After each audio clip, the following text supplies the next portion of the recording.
One of the most painful things that I have observed with people on their healing process is their realization that they have really internalized some of the very screwed up things of their backgrounds. They have become troubled in some ways like their own parents. Their traumas have screwed them up such that some of their thoughts and behavior, expressions, patterns, addictions even, are reflections of the worst of their backgrounds. They have become, to some degree, sick in the way that their parents were. I've seen this with myself too in my healing process, and it's very painful. And it's very, very unfair also. Like, we inherit some of these bad sides of our parents. And I think it's very hard for a lot of people to see this. Denial is strong. I think a lot of people on their healing process, in order to protect themselves for a long time, just say, I am so different from my family, I don't have any connection with these people. Their problems are not like my problems. And sometimes it's true to a degree, and sometimes it isn't. But I think it's impossible. My observation is that it's impossible to be a part of a very sick system and not internalize some of that sickness, internalize some of the toxins and the poisons, thoughts, behaviors even. And I found a really good metaphor for this. I talked in a video some time back, I don't remember when, about a project, an artistic project I've been working on, which is in my travels around the world, especially to very remote rural locations, for instance, like in rural Africa, in the mountains in Central Africa, I collect wild honey. I collect wild honey, or honey even that has been farmed by people remotely, where the bees are going out and just collecting pollen and nectar from wild flowers, not eating sugar, not eating average plants, average flowers, but drinking from maybe, who knows, hundreds of different species of flowers. And so the honey all tastes so dramatically different. Well, what I got recently that brings me to this, connect what I'm talking about with this story here about internalizing toxins, is I got some honey from farmed wild bees in Manhattan, in New York City. And I was gifted a 4-ounce jar of pure, non-pasteurized honey from New York City. And I was so excited. Wow, I live in Manhattan Island and I get honey from my own island. And I opened it up and I was going to store some of it in a little bottle, a little jar, and I store it inside of beeswax so it'll last for thousands of years. But first I wanted to taste it, because that's the most exciting thing, to taste raw, unpasteurized honey, to see how unique it is. And I took a bite of it and it tasted horrible. And I was like, this is literally the worst honey I have ever had. And I'm like, what is wrong with it? Because I assumed they're coming from a neighborhood that has a lot of flowers in summer. So I figured the bees were just feeding on local flowers, but it tasted so bad.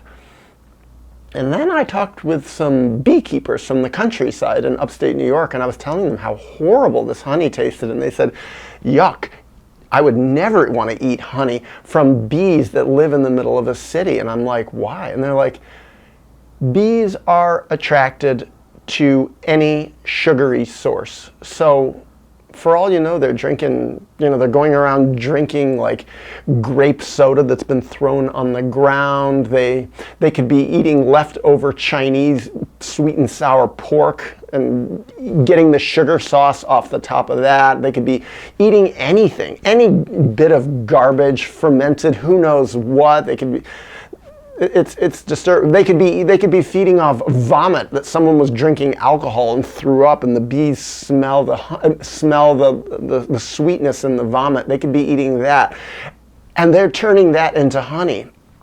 And I was thinking, and actually that made this honey precious to me. And I'm going to save a bottle of this honey, seal it for all times, so that someday, maybe in 1,000 or 2,000 years, if it lasts, and someone ever were to open it, they can see what New York City honey from 2025 tastes like.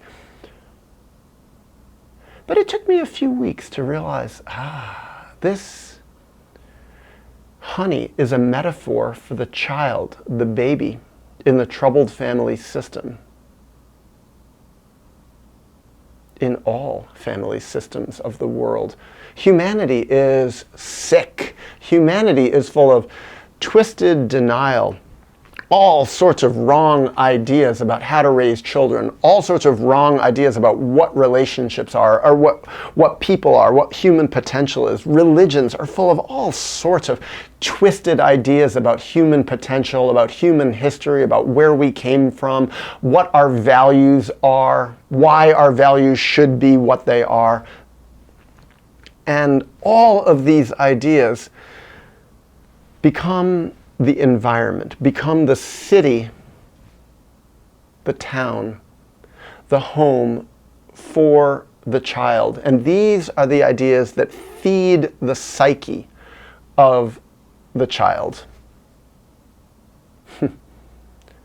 These are the twisted toxins that screw the child up. And it's a little bit more complicated with children, though, than just feeding off the ideas of their parents. It's also being shut down by their parents, not being allowed to feed off truth, not being allowed to express truth and know truth and see truth.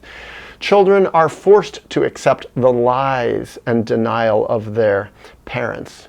Where parents are in denial of themselves, when parents have idealized, grandiose views of their own goodness and their own greatness and their own kindness and love and perfection, which to one degree or other most parents hold, and it's very disconnected from truth, the children have to accept their parents as good. They have to believe in their parents' goodness, because their parents are the only ones, the primary ones, feeding them. Now, sometimes there are grandparents in the picture, and these grandparents are more often than not just as sick, and uncles and aunts are just as sick, and school teachers who are just as sick, and other children and brothers and sisters who are also fed by sick parents and sick family systems and sick religions and sick cultures. This is the troubled nutrition of the child, and the child must shut down and must go into denial in all sorts of different ways, sometimes very, very profound ways, and all sorts of ways in their personalities. They must lose themselves in order to survive.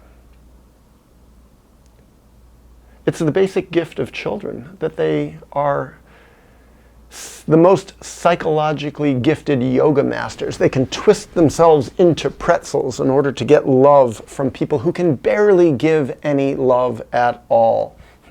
Like those Darwin moths, those Sphinx moths that have tongues that are like this long, that can reach into flowers that are impossibly long and have a little bit of nectar at the end. That's what children can do evolutionarily. That's how they can develop themselves in order to get love. They can believe anything that their parents require them to believe, no matter how sick, twisted, and untrue it is, in order to get love.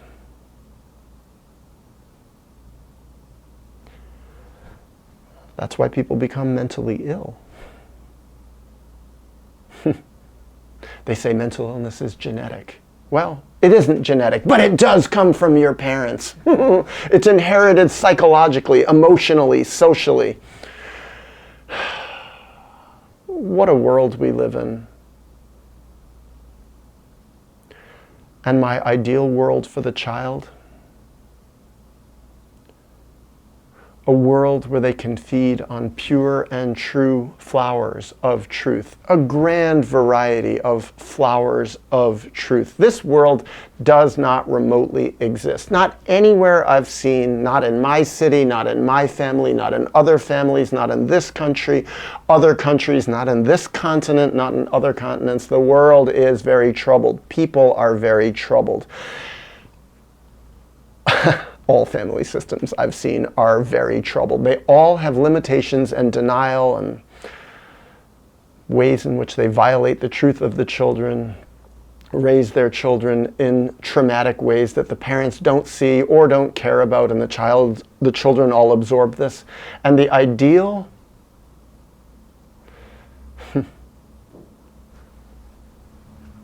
the pure nectar of truth that is my ideal for children, parents who have healed their traumas. Two parents who have healed their traumas. Two parents who have healed their traumas. A greater family system that has healed its traumas and can provide a true mirror for the best part of the growing, developing child. A family system that is surrounded by other family systems that are true, an interconnected world of family systems, a culture of healthy family systems. It sounds pretty impossible in our crazy world. Maybe it is impossible. It is impossible now. Someday, might that change? Someday, might people heal from their traumas and overthrow the brutality imprinted on them in their childhoods? Will people break from not only their sick parents, but the sickness of their parents that they have internalized? Will they grieve all this someday? I see some people doing it. Some people doing it in great ways. Have I seen any new great cultures developing? Not really at all. Have I seen any great family systems that are overlapping with other great family systems doing this? Bits and pieces, but not much. Am I hopeful about this happening anytime soon? Not really. But in the future, someday, maybe. Maybe.